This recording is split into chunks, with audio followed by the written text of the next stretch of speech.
السلام علیکم، میں ہوں آیت اور آپ دیکھ رہے ہیں سریعام نیوز۔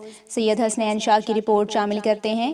ایس ایچ او تھانہ ملکوال محمد نواز ویرک کی میڈیا سے گفتگو۔ اس موقع پر ان کا کہنا تھا کہ جرائم پیشہ افراد سے کسی قسم کی رعایت نہیں برتی جائے گی۔ عام شہری بے خوف تھانہ آئیں، شکایات پر میرٹ کے مطابق کارروائی کی جائے گی۔ ان خیالات کا اظہار ایس ایچ او تھانہ ملکوال محمد نواز ویرک نے صحافیوں سے گفتگو کے دوران کیا۔ ان کا کہنا تھا کہ حکومت کی اوپن ڈور پالیسی کے تحت میرے دروازے ہمہ وقت کھلے ہیں، شہری بے خوف تھانہ آئیں۔ ان کی شکایات پر میرٹ کے مطابق کارروائی کو یقینی بناتے ہوئے انصاف کی فراہمی کو ممکن بنایا جائے گا۔ ان کا مزید کہنا تھا کہ جرائم پیشہ افراد سے کسی قسم کی رعایت نہیں برتی جائے گی۔ قانون کی خلاف ورزی کرنے والوں سے آہنی ہاتھوں نپٹا جائے گا۔ مزید خبروں اور اپڈیٹس کے لیے دیکھتے رہیے سریعام نیوز۔